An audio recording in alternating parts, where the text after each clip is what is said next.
The feral feminist outrage over Harrison Butker's commencement speech continues because, in the land of woke, drug use, weapons charges, deadbeat dadhood, and wife beating is far less egregious than traditional Catholic values. Well, Matt Dermody was released by the Boston Red Sox due to that double standard outrage, and he joins me next. Plus, speaking of woman beaters, the left excuses, video footage of Diddy beating the hell out of his ex-girlfriend has surfaced, but since the statute of limitations has run dry, he'll pretty much get away with that one. I guess extending the statute of limitations only applies to Donald Trump. Weird. Tommy Sotomayor joins me later with his take on that and that wild catfight between Reps MTG and Jasmine Crockett. Let's get into it.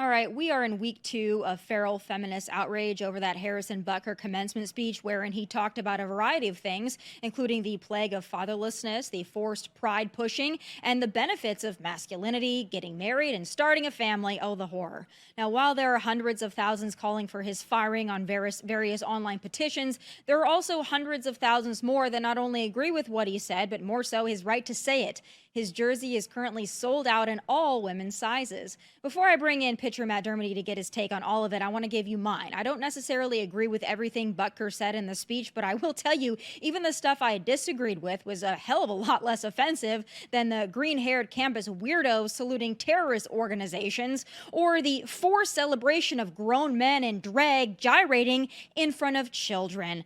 But even more than that, I'm just sick of the hypocrisy. Why isn't Harrison Butker allowed to have and express an opinion when we've been lectured for years by the very same folks who are now outraged that athletes should take a stand or a knee? My next guest is the perfect person to weigh in on this because the same exact crap happened to him. In December of 2020, Matt Dermody found God and became a Christian. He wanted to profess his dedication to the good word and the good book, and in 2021, he tweeted this.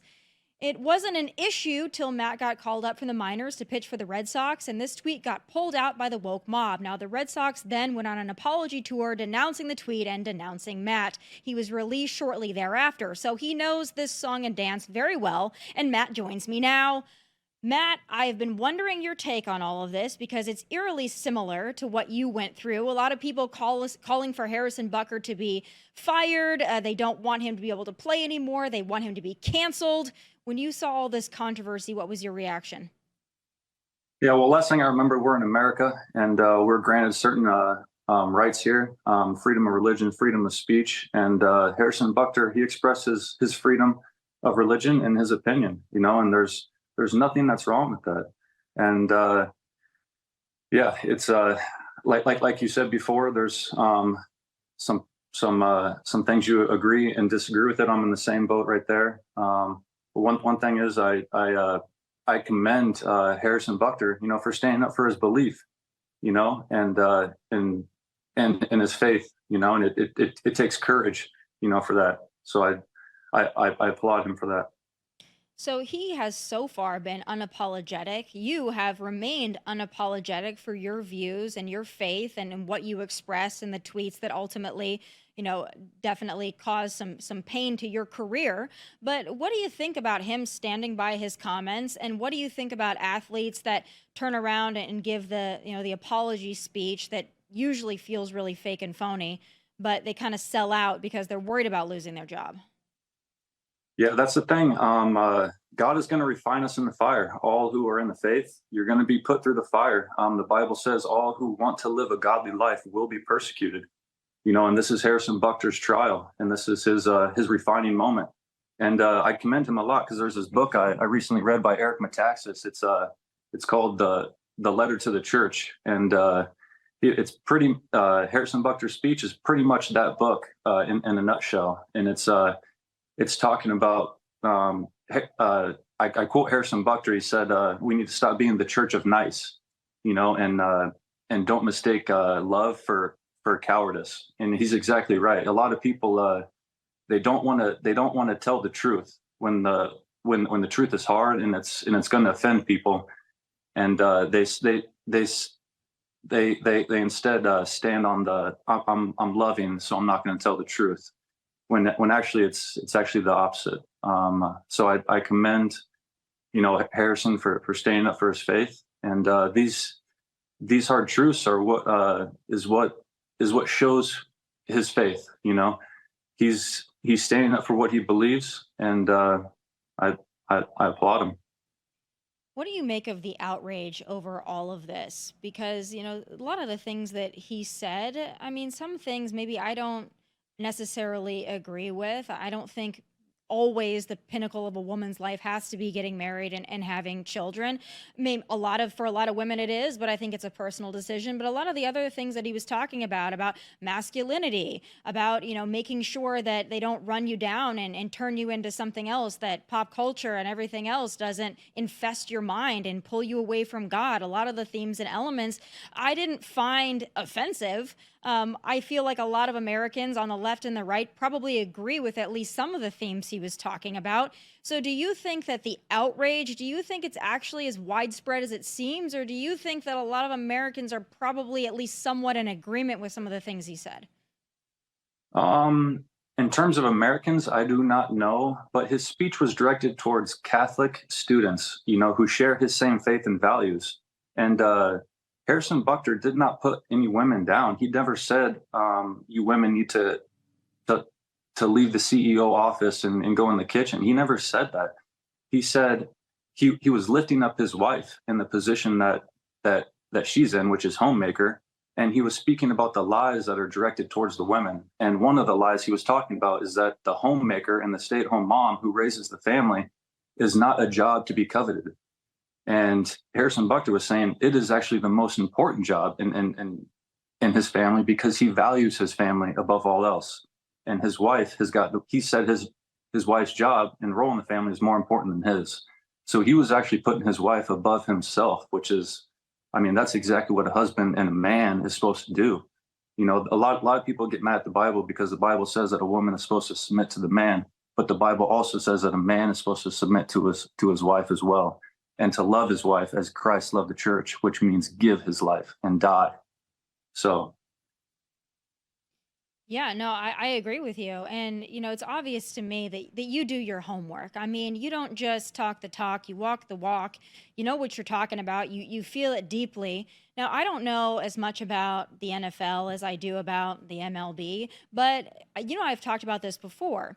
I feel like professional sports is actually far more conservative than we've been led to believe. And I feel like sports journalism, the ESPNs of the world, woke journalism, I feel like those people are actually really disconnected from the locker room and the clubhouse. I feel like a lot of people, I only can speak to the baseball perspective, but I feel like there are a lot of athletes that are far more conservative, that not only in agreement with you, in agreement with Harrison, that maybe are more on the conservative side. Do you think the media is getting it wrong based on your experience with your fellow teammates? I would say, yeah, the media is getting it wrong. The majority is conservative values, especially here in baseball. But that's what this media does: is they put that fear of losing our job, in our minds. So if we speak out for our beliefs, we're going to get persecuted for it, and that's just kind of how the world is being run right now. And that's what Harrison Butker was telling these Catholic students: is to be strong and be ready, to stand up for godly values. And I commend him. You got to give me a personal update for you as well. I mean, I know that you're not out of the game of baseball. You're still in the game of baseball. You're still doing your thing. Talk to me about that and about, what's next for you. I know you're willing to put it all on the line for what you believe in, but how has it been for you? Has it been a rough ride since all of this went down? Well, Tommy, back in January, I actually got offered a spring training invite with the Minnesota Twins and a minor league contract, and I signed it. And 3 days later, didn't hear from them, and they came back to my agent and said they had to revoke the contract, because I guess they tried to send it through the league. And I don't know exactly what happened because I wasn't there, but they pulled it back from me. So I kind of dealt with that. I thought that was the end of my my baseball career. Shortly after that, I seek guidance from God in prayer, and some Mexican teams reach out to me. So I'm in the Mexican league down here. I'm in Tijuana. I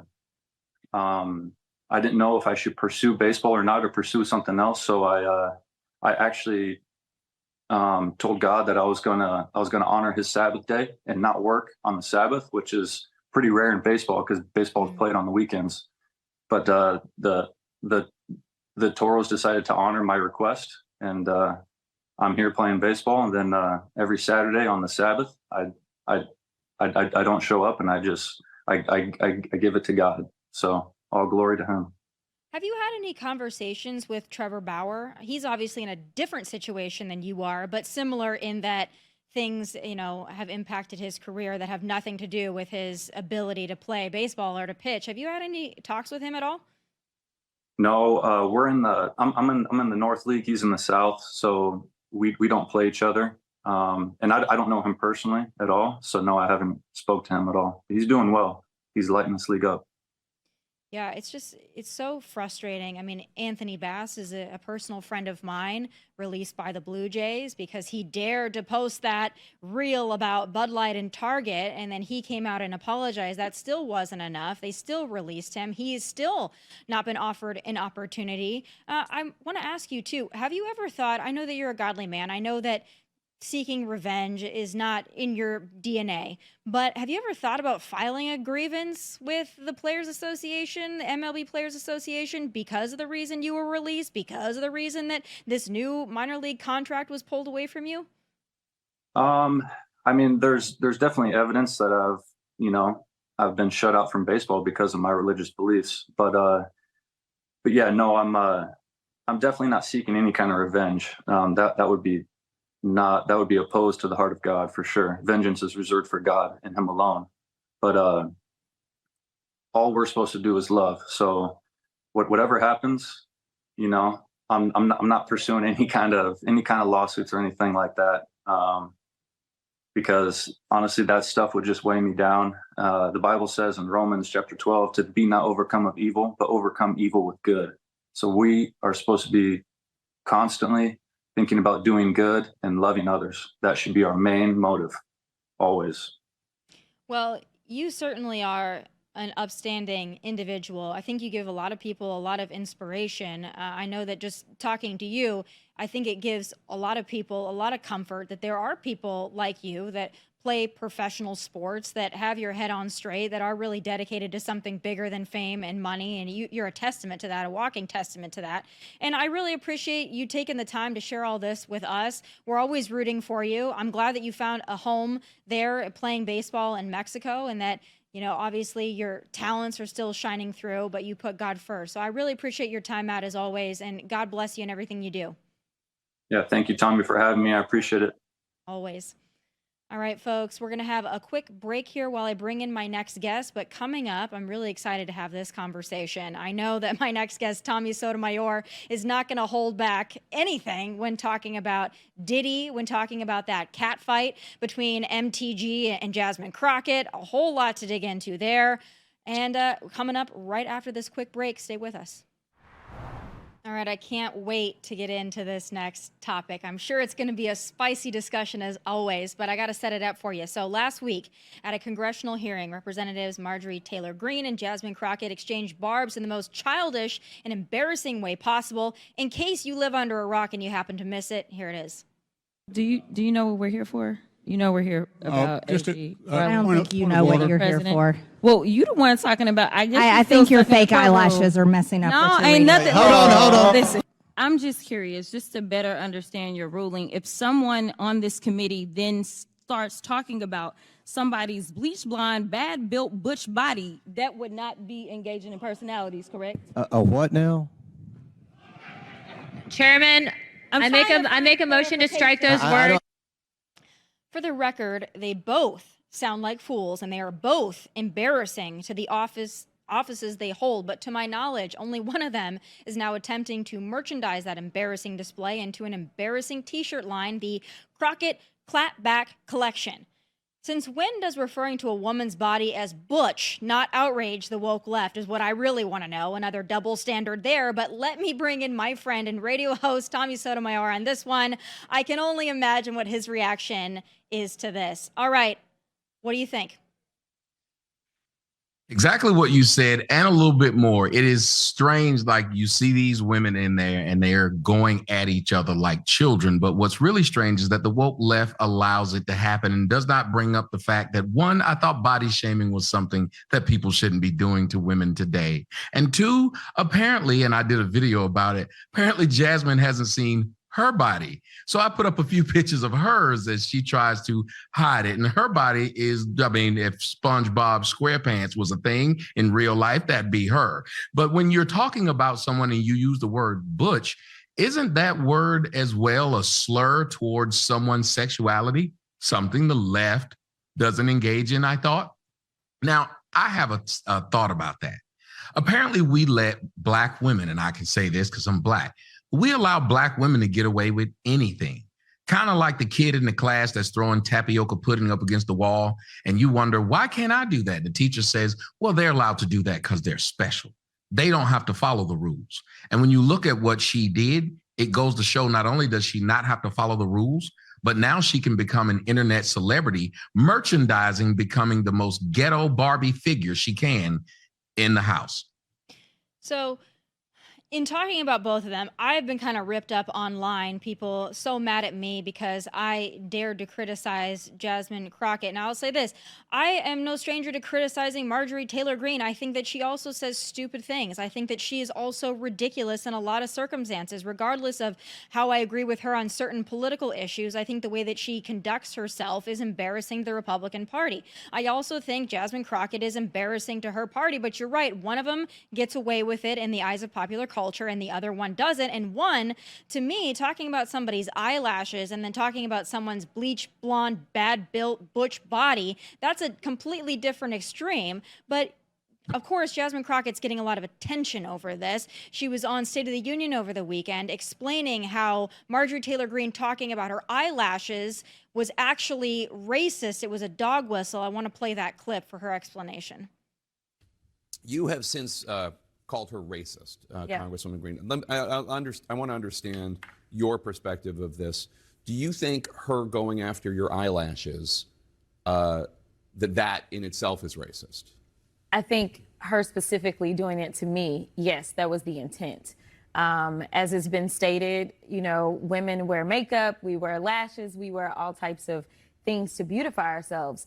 But MAGA has historically been on social media doing the things where they're saying, oh, she's Black with lashes and nails and hair, and so she's ghetto. And so to me, this was her buying into that rhetoric and trying to amplify this for the MAGA crowd. And so, yeah, I absolutely think that she only did it to be racist towards me. Because it was towards you, or because it was eyelashes? So in that sense, it's kind of like, in your view, buying into a racist trope. It is buying into a racist trope, but the reality is that women of all colors wear lashes. Right, no, I know. So, Tommy, I'm glad that she acknowledged that women of all colors wear eyelashes, but her explanation there that she was dog whistling to the mega crowd because she talked about her eyelashes. You know, listen, if you look at somebody who's got long eyelashes, they might be unable to read things. That's just the fact of the matter. I look at a lot of women of all colors and I think, how are you doing anything with the nails and the eyelashes? But what is your take on her explanation there?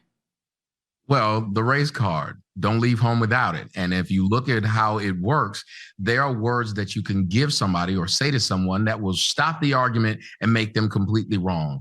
If you want to say that someone's anti-Semitic, if you want to say that someone's homophobic, if you want to say that someone's transphobic, and of course, racism.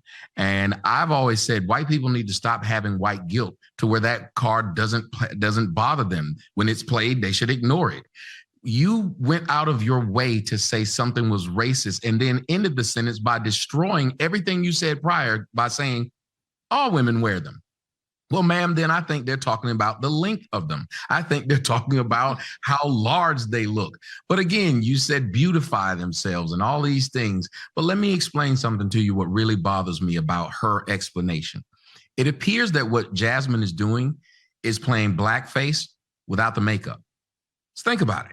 Look at some of her old videos before she decided to become a social media content creator in the house, on the floor. Before that, she never spoke like that. She didn't have a neck doing like this. None of that was happening. Now it's happening. The ghetto girl accent, the I'm going to get you told, who going to check me, boo, attitude has come out because it's marketable. And Black people should be really offended that every argument you make when it feels like you're losing, you say the other person was racist, and therefore the argument is over. None of your reaction, none of your speech can be judged or criticized because you were only responding to racism. That's what I think is frustrating. I made a comment over the weekend, and it was really directed towards both of them because, like I said, both of them are so embarrassing. I said, is this Congress or is this like an audition for the Flavor of Love on VH1? And people, oh, that's racist. First of all, Flavor of Love contestants are in all colors, so it has nothing to do with the color. It has to do with the way that they're talking to one another, which I think is ridiculous. And when you say bad built, bleach, butch body, all this stuff, to me that sounds like a reality show. It sounds like women catfighting on a reality show. Pick one, it sounds like that. To me, it has nothing to do with the color of your skin. It has to do with the way that you're talking and you're on the floor of Congress. And then people were quick to point out, oh, well, she's a lawyer. She has a law degree. Tomi, you don't have a law degree, so you can't talk about her. You know, listen, I think that's beneath her intelligence as a lawyer to talk about someone's butch body, but they don't see it that way online, and she's getting a lot of positive attention for acting that way. I think that that's actually insulting to her office and to her as a person. And it's insulting to Black women. It should be. That this is how you should act no matter where you go, no matter what your education level is. You're here, you're in Congress, you worked hard, you became a lawyer, you worked hard. There should be some decorum with that office. Everybody understands that, except one group of people who believe that playing down to a stereotype is the best way to go. You have people who get in front of the White House. They'll bring up, the Biden will bring up Cardi B, then they'll bring up what is the last one they brought up? A Sexy Red or a Glorilla. And they bring these people up and they act the exact same. They don't want to say, well, let me respect the office. But everyone else is expected to respect the office. And I know you're not saying anything about it, but another part of that stereotype to me that should be bothersome to Black women was Miss AOC jumping in and saying, baby girl. Like, this is ridiculous that Black women can only be one thing in the eyes of the Democrat Party. Mm-hmm. That should be the insult. Yeah, she looks so stupid when she says baby girl, too. It's not a natural thing to say. I think she watches a lot of reality television, and I'll be honest, if I spend a lot of time watching Bravo, and I do, sometimes I start to talk like that. I think that's what she's doing. I think she's around it, and then she starts to mimic that, and it just comes off so disingenuous to me. AOC is just such a clown in her own right. But I want to turn to another thing too that got a lot of play over the weekend, and I'm curious your take on it. Now, before I do play this surveillance video, I have to give a warning to our viewers that they might find the video disturbing and that discretion is advised when watching it. But here is Diddy captured, or allegedly Diddy captured on video back in 2016. The video is playing in a 3-box here with us. I think a lot of people have already seen this. It is really disturbing. I don't think there's really any doubt that it's him. He is not disputing that it's him. But what do you think about this video, and what does this do to Diddy? It's one of those things where there were people who were saying, well, this is extortion. I think she got 35 million from him. And they were saying it was extortion. But I kind of wondered, well, why did he pay it so fast? One, the person asked, two, you pay it off. That was weird to me. And now you see why he did. And so many people sided with him and sided against her. But this could have been something that not only derailed his career, but it could have put him in jail. And she decided not to do it. So that is, I wish that the women would stop saying, or had stopped saying, well, she's just after the money. When you see something like this, you have to realize that she represents a lot of women in America who have suffered from something like this. If you watch her, she's bare feet, she has her bag, and it appears that she's trying to sneak out. That's why he's in his robe, because she's trying to get out of the house. And it appears that it looked like he's not trying to lose. He's P. Diddy. I'm a billionaire. You're not going to get away from my grasp. And this should resonate to a lot of women, because a lot of women suffer from this in America, and they suffer silently. I mean, the video is so bad. He did put out an apology video that I'm going to play, and I want to know how genuine you feel this is. Here's his apology. I was up. I mean, I hit rock bottom, but I make no excuses. My behavior on that video is inexcusable. I take full responsibility for my actions in that video. I was disgusted then when I did it. I'm disgusted now. Are you buying it? That's a hard one for me, because if they had cameras in every one of our lives, we would then, and if we were someone important, we would get up and be complaining, saying, you know, I'm sorry that you saw this. I'm sorry that you saw me yell at my kid this way. I'm sorry that you saw me kick the dog. I'm sorry that you saw me do whatever.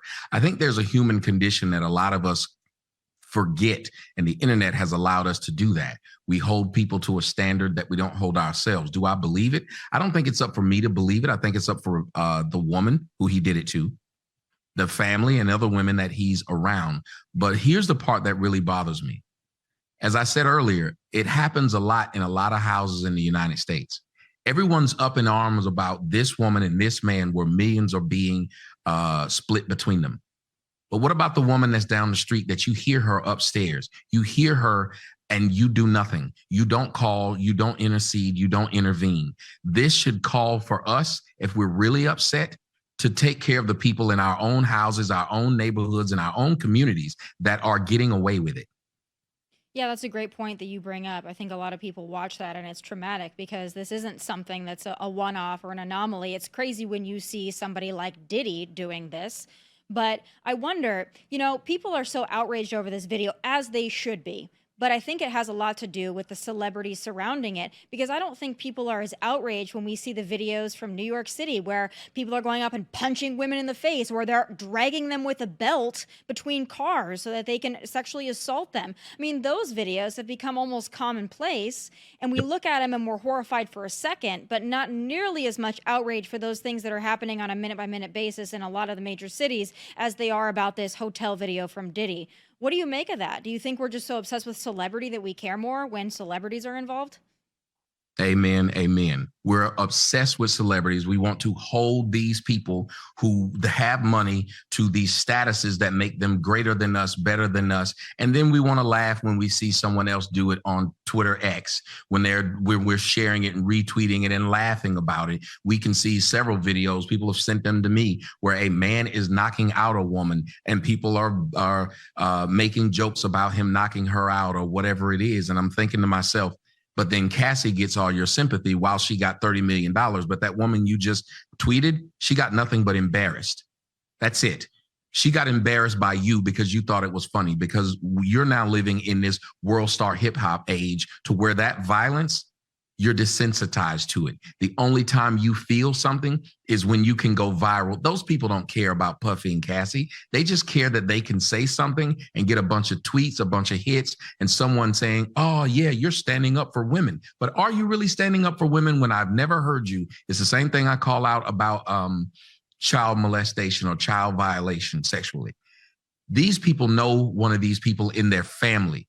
And I've never seen them tweet about my uncle, my cousin, my whoever it is did this, and we need to stop people in the community doing this. So why do you always tweet about some celebrity?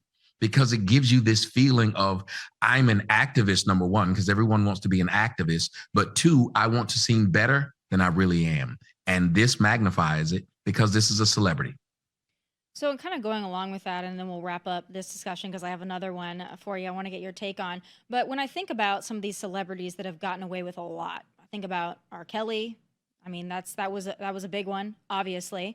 I think about Chris Brown and Rihanna. That was another big celebrity thing that people were really, really infuriated about. But R. Kelly, no, his career is essentially over. I think in the terms of Chris Brown, his career certainly isn't over. People forgave him for that.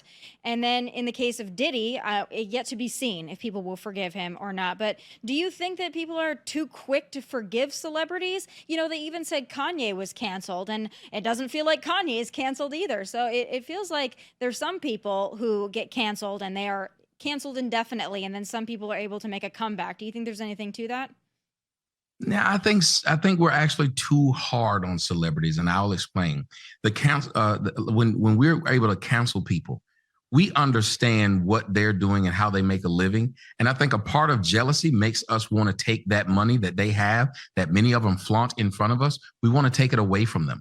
And again, I point out that we don't talk about that in our own households. Let me explain this about R. Kelly.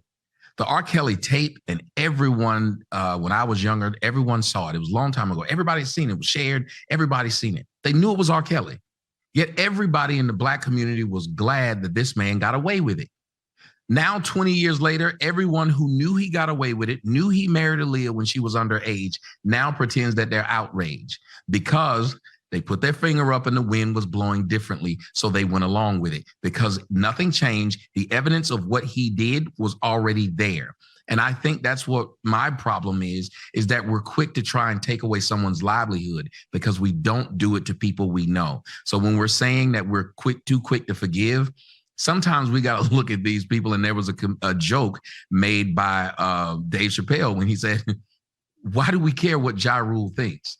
Why do we not think that because this person can sing or because this person can dance, that they're not still human? So they're still human and they're still going to do some of the things that you do. And I think many of us revel in the fact that they do fall. So we're quicker to cancel them than we are to cancel our cousin, our brother, our whoever else. Yeah, I think it's also like some kind of a worthless virtue signal sometimes. People feel good about condemning something that, you know, they don't have to take any action. They just can say that they condemn it. And because it's a celebrity, they feel like they've done something. A lot of emotional attachment there. So the last thing I want to talk to you about, I guess I wanted to say it's less heavy, but I didn't even mean to make a pun there. But I have to get your take on this one. There is a plus size influencer. Now, this influencer has been out and about quite a bit talking about Southwest customer of size policy. She can get all these free seats. Everybody else has to pay for them. She's so happy about it. But now she's really outraged because apparently, allegedly, she got off an airplane. She was supposed to be pushed up the jet bridge and the worker didn't want to do it. This person said that she was ignored because of her size, and she made a video about it, of course, because she's got to make a video. I want to play the video and get your take on the other side. I'm a plus-size wheelchair user, and on a recent flight to the SeaTac airport, I requested wheelchair assistance, as I always do. When it came time for me to deplane, I saw the employee who would be assisting me with my wheelchair waiting for me in the entry of the jet bridge. As I approached her and she realized she'd be assisting me and not one of the smaller passengers, she started to walk away with the wheelchair while making comments about my size. Even when I told her I really needed the chair and needed her to let me sit down in it, she blatantly ignored me and kept walking. I was then forced to walk up one of the longest jet bridges I've encountered and she didn't stop. By the time she let me reach the wheelchair and sit down, my lips were white. My oxygen levels had dropped and I almost fainted. This was my first time flying without oxygen. This woman just assumed I could walk and would rather me do that, instead of her having to push someone my size up the jet bridge. All the other attendants wheeled their passengers up the jet bridge, but my needs were disregarded. This is discrimination. Nobody should be treated this way. So my first thought about this is wherever she's traveling to, I have a feeling she's going to need to walk around. So why is it the airport assistant's duty to throw out his or her back trying to push her up a jet bridge because she's obese? I mean, there's so many things. I'm just going to let you give your comments and I'll just wait and watch. Well, I'm glad you said duty because this is some BS. I'm telling you what bothers me is that there's several things that bother me here. Here's the biggest one. This woman is expecting someone else to push her and feel bad that she has put this weight on herself. Unless she was born 500 pounds, that means it took her years and years of self-mutilation, which is what it should be called, is what to get to that size. And she enjoyed every moment of it. So why should somebody else be inconvenienced? Number two, she's telling you about this employee that we don't see. So this is an influencer, and maybe I'm a self-hater in saying this, but my God, I'm so tired of influencers. Everybody gets on and makes up a story because none of these stories are true. These people aren't being discriminated against, but yet she feels the need to tell us about someone who we don't see, who has discriminated against her and was talking about her too. So she was in earshot of hearing this. But here's the big thing, Tommy, you should watch. Who in the hell was filming her and why weren't they pushing her? There was someone filming her the entire time that they were there. I don't know if anybody brought that up, but you'd say, well, that person with the camera could put the camera down and push you. Why is no one saying that? Yeah, exactly. I mean, she had the time to make a video as she's going up and down the aisles of the airplane. That's a great point. I mean, who is filming this? And it does feel like it's just for content. But even if it's not, even if this actually happened, I really don't fault the worker for saying, I'm not going to push this person up because, I mean, that's a haul. Like, that's not an easy thing to do. And I personally believe that that kind of service should be reserved for people who have disabilities, the elderly, people that literally cannot walk on their own. I feel like that's what the wheelchair service is there for, not because somebody is overweight and doesn't want to have to walk and they feel like they are exasperated when they get to the top of the jet bridge. I think we've gone above and beyond placating to these people, and I think it's ridiculous. And I don't think there's any going back from it because everybody's got some kind of a gripe. Everybody's got some kind of a disability now. And I think it cheapens people with actual disabilities. Yeah, and here's the biggest thing. If you're complaining, imagine if I was complaining about my bills and then I was trying to marry a woman so she could help me pay for these bills I can't take care of. That's what's happening when you're fat. You put on this weight, and we need to stop calling it plus size. We need to stop being nice to calling these things. We need to start calling them what they are. You're obese, ma'am. Now, obese is a thing, and doctors will tell you this, ma'am. It's not something someone trying to embarrass you with. But what should embarrass you is that you don't want to carry your own weight, ma'am. That's why you want to sit down. And whoever's pushing you, you know what you just asked of them? To now carry your weight that you didn't want to carry yourself. So if you wanted help doing it, I'm sure they don't want to help you doing it, especially when they didn't help you put it on. That's a fantastic point. But unfortunately, influencer culture might be the death of us. I feel like everything bad springs from influencer culture. Everybody's got to make a video about something. Listen, you and I are both in some regards influencers, but I got to tell you, it makes me really annoyed too when I see these women and there's a story about it. Oh, a woman sits in the car and cries about this and she shares her ordeal with this, or so-and-so was mean to her. And I'm thinking, if you have the time to sit in a car and make a video about it, I'm not so sure you're actually that traumatized because you seek the validation for other people to tell you or feel sorry for you. And it's become like this narcissistic display that I just think is ruining young people in particular. It really is. And it's always a thumb your nose at society. Look at what happened in the portal. Let's just ruin this experience for everyone else. There was a woman in Texas just decided to walk around basically with her bottom half out, opening up her dress, and goes viral doing that. If you have, we basically are feeding the beast now. We're telling everybody, hey, the most ridiculous stuff you do, we will watch you and you'll get paid for it. If people were really traumatized by something, there are these things called psychologists and therapists. Go there. Don't go and check to see who commented on your picture. And then every day they want to see how they've gone viral. They've gone viral. A rapper just went viral, shooting himself in the head, killing himself live. This is crazy. And like you said, yes, we both do the same thing, but here's what we don't do. We're not trying to make up a story so we can be the story. Right. And that's what they're doing. That's even what Miss Crockett is doing. Full circle. Full circle. Well, that you tied a beautiful bow on it, so I'm so happy that I could have you weighing in on all the hot topics today. I certainly appreciate it. I'm sure you're going to go on to the Crockett Clapback collection and get your very own t-shirt as soon as we wrap up here. I think it's wonderful, a good cause to support, as she would say, to make sure Democrats stay in power. I think that's how she's marketing all of this. But I appreciate you, Tomi, as always, and I hope to have you back very soon.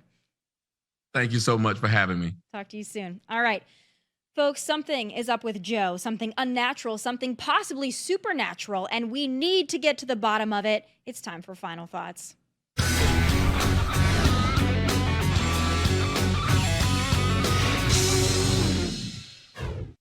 So it doesn't take Sherlock Holmes to tell us that Joe Biden is unwell. The lights are on sometimes, but nobody is home. But there are actually two concerning sides to Joe Biden. When not mumbling, fumbling, and stumbling through basic words and phrases, he takes on an equally concerning form, one where he doesn't blink. His pupils are dilated and he looks downright unreal. After news Joe would debate Trump dropped, many have called for Joe to be drug tested for that very reason. A vivid example of this, alter ego Joe, captured in 2022, has been recirculating on the internet. You can't be pro-insurrection and pro-cop. You can't be pro-insurrection and pro-democracy. You can't be pro-insurrection and pro-American. Donald Trump lacked the courage to act. The brave women and men in blue all across this nation should never forget that.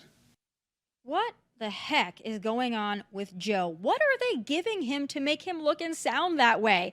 I would argue it's even worse than his other dazed and confused state, though this is also pretty concerning. A boundless future where your legacies lift us up to show those who follow. A bigger, brighter future that proves the American dream is big enough for everyone to succeed. We have to wonder, is that even the same person? Is it AI? Is it a hologram? I don't know, but I do know this. Joe will not be the nominee in November. I've been telling you that, and with each passing day, I become more confident in my theory. And I have finally sniffed out a lead as to what they may do to get Kamala out of the way. This is big, so pay close attention. According to people familiar with the vice president, she has joked about returning to California to run for governor if her and Bag-a-Bones Biden don't win in November. Now, her office predictably denied this reporting, but that was expected.